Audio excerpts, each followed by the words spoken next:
വലിയ ഒരു നരേഷൻ ഉണ്ടാക്കി ഡെവലപ്പാക്കി വരുന്നത് എന്താ വെച്ചാൽ പി വി അൻവർ ഒരു അഹങ്കാരിയാണ്, പി വി അൻവർ ഒരു ധിക്കാരിയാണ്, പി വി അൻവർ കൊടയിൽ ഒതുങ്ങാത്ത വടിയാണ്. ഇതാണല്ലോ ഇപ്പം നടന്നുകൊണ്ടിരിക്കുന്ന നരേഷൻ. അപ്പോൾ അതൊന്ന് വിശദീകരിക്കപ്പെടേണ്ടതുണ്ട്. വിശദീകരിക്കുന്നത് കേരളത്തിലെ പൊതുസമൂഹത്തിന് മുമ്പിലേക്കാണ്. ജനങ്ങൾക്ക് ഈ കാര്യങ്ങൾ അസസ് ചെയ്യാനുള്ള ഒരു പൊതുസമൂഹം നമ്മുടെ നാട്ടിലുണ്ടല്ലോ. അതുകൊണ്ടാണ് ഇങ്ങനെ ഒരു എന്താ പറയുക വിശദീകരിക്കേണ്ട ഒരു സാഹചര്യം വരുന്നത്. നമ്മൾ കുറച്ച് പുറകോട്ട് പോകേണ്ടതുണ്ട്. കാരണം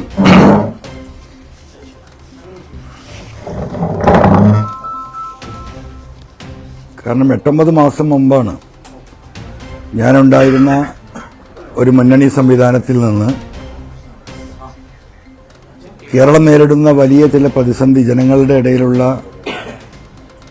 ചില പ്രതിസന്ധികളും വരാനിരിക്കുന്ന ഗവൺമെന്റിലെ ADGP അജിത് കുമാർ അടക്കമുള്ള ഒരു വലിയ സംഘം, പോലീസിലെ ഒരു വിഭാഗം RSSുമായി കൂട്ടുചേർന്നുകൊണ്ട് കേരളത്തിൽ നടത്തിക്കൊണ്ടിരിക്കുന്ന ഒട്ടനവധി കാര്യങ്ങൾ, അതുമായി ബന്ധപ്പെട്ട വിഷയങ്ങൾ ADGPയുടെയും അന്നത്തെ ജില്ലാ പോലീസ് സൂപ്രണ്ടായ സുജിത് ദാസിന്റെയും നേതൃത്വത്തിൽ എയർപോർട്ട് കേന്ദ്രീകരിച്ചുകൊണ്ട് നടക്കുന്ന കള്ളക്കടത്ത്, റിദാൻ ബാസിൽ കേസ്, കോഴിക്കോട് നഗരത്തിൽ നിന്ന് പച്ചാപ്പകൽ കാണാതായ മാമി,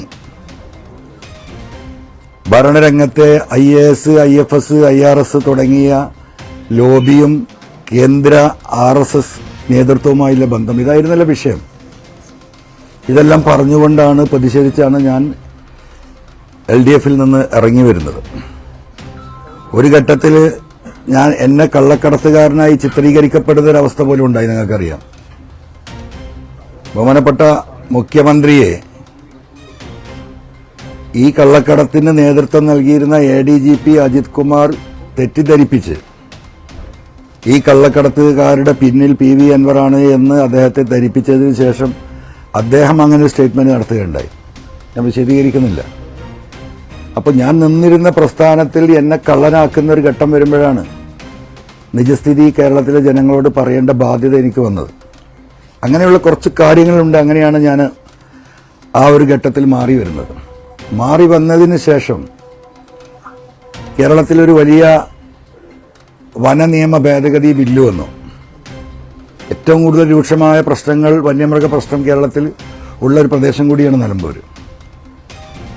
ആ ബില്ല് എന്ന് പറയുന്നത് വനനിയമ ഭേദഗതി ബില്ലായിരുന്നു. ആ ഭേദഗതി ബില്ല് എന്ന് പറയുന്നത് ഇന്ന് ഫോറസ്റ്റ് ഉദ്യോഗസ്ഥന്മാർക്ക് ഒരാളെ അറസ്റ്റ് ചെയ്ത് പോലീസ് സ്റ്റേഷനിൽ ഹാജരാക്കാതെ നേരിട്ട് ഹാജരാക്കാൻ ഉള്ള അധികാരമില്ല, ആയുധങ്ങൾ ഉപയോഗിക്കാനുള്ള അധികാരമില്ല. ഒരു പോലീസ് ഫോഴ്സിന്റെ എല്ലാ ശേഷിയും സംസ്ഥാന ഫോറസ്റ്റ് ഉദ്യോഗസ്ഥർക്ക് നൽകിക്കൊണ്ടുള്ള അമെൻമെന്റ് ആയിരുന്നു അതിലൊരു പ്രധാന ഭാഗം. എന്ന് പറഞ്ഞാൽ ഇന്ന് ഈ മലയോര മേഖലയാകെ ജനങ്ങളും ഫോറസ്റ്റ് ഡിപ്പാർട്ട്മെന്റുമായിട്ട് എന്നും പ്രതിഷേധങ്ങളും പ്രശ്നങ്ങളും സമരങ്ങളുമാണ്.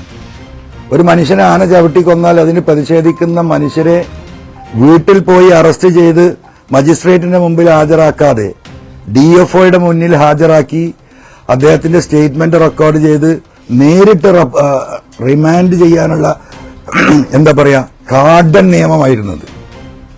ആ നിയമത്തെ നമ്മൾ എതിർത്തു. ഇന്ന് നമ്മളെ കുടിവെള്ളം തരുന്നത് മുഴുവൻ പുഴകളാണ്. ആ പുഴകൾ ആരംഭിക്കുന്നത് ഒട്ടുമിക്കതും ഫോറസ്റ്റിൽ നിന്നാണ്. അപ്പോൾ ഫോറസ്റ്റിൽ നിന്ന് ആരംഭിക്കുന്ന പുഴയായതുകൊണ്ട് ആ പുഴ അറബിക്കടലിൽ എത്തുന്നത് വരെയുള്ള വെള്ളത്തിന്റെ അവകാശം ഫോറസ്റ്റ് ഡിപ്പാർട്ട്മെന്റിന് കൈമാറുന്നതായിരുന്നു അതിലെ മറ്റൊരു വലിയ വിഷയം. അത് കൈമാറപ്പെട്ടാൽ നമുക്ക് ഇന്നിപ്പോ ഒരാൾക്കും ഒരു തുള്ളി കുടിവെള്ളം എടുക്കാൻ പോലും പുഴയിൽ നിന്ന് സാധിക്കില്ല. ഇവിടുത്തെ ഗ്രാമപഞ്ചായത്തുകളും മുനിസിപ്പാലിറ്റിയും പല സ്ഥലങ്ങളിലും കോർപ്പറേഷൻ ഉൾപ്പെടെ ഉപയോഗിക്കുന്ന വെള്ളം എന്ന് പറഞ്ഞാൽ പുഴകളിലെ വെള്ളമാണ്. അതിന്റെ മുകളിൽ റെസ്ട്രിക്ഷൻസ് വരും. അതിൽ നിന്ന് ഫോറസ്റ്റിന്റെ NOC വേണ്ടി വരും. എന്ന് പറഞ്ഞാൽ കുടിവെള്ളത്തിന് പോലും റേഷൻ കടയെ സമീപിക്കേണ്ട അവസ്ഥയിലേക്ക് കേരളം എത്തുന്ന അത്രയും ജനവിരുദ്ധമായിട്ടുണ്ടായിരുന്ന ഒരു ബില്ലായിരുന്നു. അതിനെ നമ്മൾ ശക്തമായി എതിർത്തു. അതിനെ എതിർക്കുന്നതിന് ഇങ്ങനെ ഒരു ബില്ല് വരുന്നുണ്ട് എന്നും കേരളത്തിലെ ജനങ്ങളോട് അന്ന് ഞാനാണ് വിളിച്ചു പറയുന്നത്. ആ ബില്ല് പബ്ലിഷ് ചെയ്തില്ല, പത്രത്തിൽ പരസ്യം ചെയ്തില്ല. ജനങ്ങളോടുള്ള അതിനുള്ള പ്രതികരണം തേടിയില്ല. ഗസറ്റിൽ പബ്ലിഷ് ചെയ്തുകൊണ്ട് നിയമസഭ പോലും അറിയാതെ ഒളിച്ചു കടത്തി നിയമസഭയിൽ MLA-മാർ ഉച്ചഭക്ഷണം കഴിക്കുന്ന സമയത്ത് അത് പാസ്സാക്കിയെടുക്കാനുള്ള നിഗൂഢമായ നീക്കത്തെ അന്ന് ആ സമരത്തിലൂടെയാണ് ഞാൻ പൊളിക്കുന്നത്. ആ സമരത്തിന്റെ ഭാഗമായിട്ട് നിലമ്പൂരിൽ എത്തുമ്പോഴാണ് DFO ഓഫീസുമായി ബന്ധപ്പെട്ട മണി എന്ന് പറയുന്ന സഹോദരന്, ആദിവാസി സുഹൃത്ത്, അന്നേ ദിവസമാണ് നിലമ്പൂരിൽ ചവിട്ടിക്കൊല്ലുന്നത്. അങ്ങനെയാണ് നമ്മൾ ഫോറസ്റ്റ് ഓഫീസ് ഉപരോധിക്കുന്നത്. ആ ഫോറസ്റ്റ് ഓഫീസ് ഉപരോധിച്ച ആ സമരത്തിൽ അവിടെ ഒരു പ്ലാസ്റ്റിക് സ്റ്റൂളും ഒരു ഗ്ലാസും പൊട്ടിയത് 350-500 രൂപയുടെ നഷ്ടമാണ്. അതിന്റെ പേരിൽ വലിയ അക്രമിയായി എന്നെ സ്വീകരിച്ച് രാത്രി 12 മണിക്ക് പോലീസ് ഈ വീട്ടിൽ നിന്നും എന്നെ അറസ്റ്റ് കൊണ്ട് ഈ ജയിലിൽ അറസ്റ്റ് നിങ്ങൾ കണ്ടതാണ്. നിങ്ങൾ കണ്ട വിഷയമാണ്. ജുഡീഷ്യറിയുടെ സത്യസന്ധതയോണ്ടും അവർ ഈ കാര്യങ്ങൾ വിലയിരുത്തിയത് കൊണ്ടുമാണ് എനിക്ക് അന്ന് ജാമ്യം കിട്ടിയത്. അല്ലെങ്കിൽ മാസങ്ങൾ എന്നെ ജയിലിലിടാനുള്ള പ്ലാനായിരുന്നു. ഈ വിഷയങ്ങളൊക്കെ ഞാൻ ഒറ്റയ്ക്ക് നേരിടുകയാണ്, നിങ്ങൾ മനസ്സിലാക്കണം. അത് കഴിഞ്ഞു വന്നു. അതിന്റെ മുമ്പ് ചേലക്കര തെരഞ്ഞെടുപ്പ് നടന്നു, പാലക്കാട് തെരഞ്ഞെടുപ്പ് നടന്നു. ഞങ്ങൾ ആ വിട്ടു വന്ന സമയത്താണ്. അങ്ങനെ ഈ തെരഞ്ഞെടുപ്പിൽ UDF-ന് പിന്തുണ കൊടുക്കണമെന്ന് പറഞ്ഞു. ഞങ്ങൾ കൂടിയാലോചനകൾ നടത്തി. പാലക്കാട് നമുക്കറിയാം വലിയ വിഷയമായിരുന്നു. സെക്കൻഡായി നിന്നിരുന്ന BJP-യാണ്.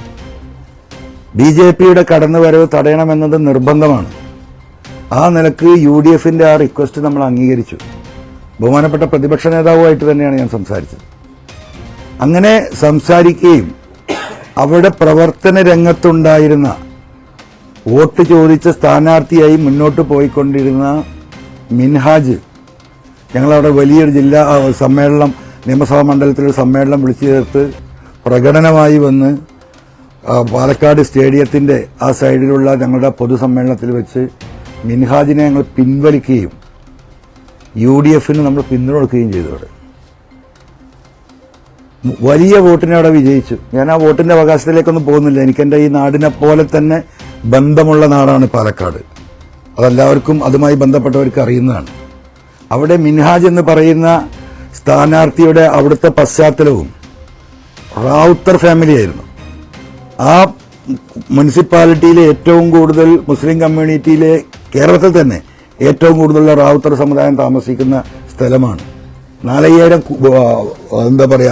കുടുംബ വോട്ട് ഈ റാവുത്തർ ഫാമിലികളുടെ വോട്ടുള്ള സ്ഥലമാണ്. നമ്മൾ പിൻവലിച്ചു കൊടുത്തു, പിന്തുണ കൊടുത്തു. ഒറ്റ കാര്യമുള്ളൂ ഞാൻ അന്ന് പറഞ്ഞത്, ഈ സ്ഥാനാർത്ഥിയെ പിൻവലിച്ചു കഴിഞ്ഞാൽ ആ UDF-ന്റെ ഉത്തരവാദിത്തപ്പെട്ട തെരഞ്ഞെടുപ്പ് പ്രചരണ കമ്മിറ്റിയിൽ അദ്ദേഹത്തിന് ഉൾപ്പെടുത്തണം. ഏറ്റതായിരുന്നു. മിൻഹാജിനെ ഉൾപ്പെടുത്തിയില്ല എന്ന് മാത്രമല്ല, അദ്ദേഹത്തോട് പിന്നെ ഈ പറയുന്ന ലീഡർഷിപ്പിൽ ഒരാൾ പോലും മാന്യമായിട്ടൊന്ന് വിളിച്ചൊരു താങ്ക്സ് പോലും പറഞ്ഞിട്ടില്ല. 2-3 ദിവസം കഴിഞ്ഞപ്പോൾ മിൻഹാജിയും അവിടുത്തെ നമ്മളെ പ്രവർത്തകരും വിളിച്ച് വലിയ വിഷമം പറഞ്ഞു. ഞാൻ പറഞ്ഞു, സാറില്ല, നമ്മളൊരു നല്ല ഉദ്ദേശത്തിന് വേണ്ടിയിട്ടാണ്, നിങ്ങൾ മുന്നോട്ട് പോവുക. BJP അവിടെ അധികാരത്തിൽ വരാൻ പാടില്ല, മറ്റു കാര്യങ്ങൾ നമുക്ക് സെറ്റിൽ ചെയ്യാൻ കഴിയുമെന്ന് പറഞ്ഞു. അങ്ങനെ തെരഞ്ഞെടുപ്പ് മുന്നോട്ട് പോയി വലിയ വോട്ടിന് വിജയിക്കുകയാണ്. തെരഞ്ഞെടുപ്പ് ദിവസം പാലക്കാട് മുനിസിപ്പാലിറ്റിയിലെ ബൂത്തിലിരിക്കുന്ന UDF-ന്റെ പ്രവർത്തകർക്ക് മുഴുവൻ ബിരിയാണി വെച്ച് കൊണ്ടുപോയി കൊടുക്കുന്നത് ഈ പറയപ്പെടുന്ന സ്ഥാനാർത്ഥിയായിരുന്ന മിൻഹാജും പ്രവർത്തകരുമാണ്. അങ്ങനെ വോട്ടിംഗ് കഴിഞ്ഞു. ഞാൻ പറഞ്ഞു, റിസൾട്ട് വരുമ്പം നിങ്ങളെ വിളിച്ചവർ താങ്ക്സ് പറയും. റിസൾട്ട് വന്നതിന് ശേഷം പോലും ഒരു വാക്ക് മിൻഹാജിനോട് പറയാൻ ഒരാളുമുണ്ടായില്ല. അവസാനം മിൻഹാജ് അപമാനിതനായി എന്റെ പാർട്ടി വിട്ട് അദ്ദേഹം CPM പോയി ചേർന്ന പ്രവർത്തകർ. അതൊരു ഭാഗം. അത് കഴിഞ്ഞു വയനാട് പാർലമെന്റ് തെരഞ്ഞെടുപ്പ് വന്നു. നിരുപാധിക പിന്തുണ കൊടുത്തു നമ്മൾ. ഈ പാർലമെന്റ് മണ്ഡലത്തിൽ പ്രിയങ്ക ഗാന്ധിക്ക് വോട്ട് വർദ്ധിച്ചതിൽ ഏറ്റവും കൂടുതൽ വോട്ട് വർദ്ധിച്ചത് നിലമ്പൂർ മണ്ഡലത്തിലാണ്. ഇപ്പൊ UDF-ന്റെ സ്ഥാനാർത്ഥിയായ ഷൌക്കത്ത് തന്നെ പത്രസമ്മേളനത്തിൽ, അതിനുശേഷം നടന്ന സമ്മേളനത്തിൽ PV അൻവറിന്റെയും പ്രവർത്തകരുടെയും സാന്നിധ്യം ഈ വോട്ട് വർധനക്ക് കാരണമായി എന്ന് പറഞ്ഞാണ്. അവിടെ നമ്മൾ പിന്തുണ കൊടുത്തു. നമ്മളൊരു ബാർഗിങ്ങിന് വേണ്ടി അവകാശവാദത്തിനും പോയിട്ടില്ല. അത് കഴിഞ്ഞ് പനമരം പഞ്ചായത്ത് വയനാട്ടിൽ, ആ പനമരം പഞ്ചായത്തിൽ ബെന്നി എന്ന് പറയുന്ന സ്വതന്ത്രനായ പഞ്ചായത്ത് മെമ്പർ തൃണമൂൽ കോൺഗ്രസിൽ ചേരുകയും ബെന്നിയുമായി സംസാരിച്ച് ഒരു മെമ്പറുടെ ഭൂരിപക്ഷത്തിലുണ്ടായിരുന്ന ആ പഞ്ചായത്ത് മറിച്ച് UDF-ന്റെ കയ്യിലേക്ക് കൊടുത്തു. അതിനുശേഷം ബെന്നി ക്രൂരമായി മർദ്ദിക്കപ്പെട്ടു. 10ഓളം ദിവസം അവിടെ ആശുപത്രിയിൽ കിടന്നു. ഈ പറയുന്ന ഉത്തരവാദിത്തപ്പെട്ട ഒരാളും തിരിഞ്ഞു നോക്കിയിട്ടില്ല.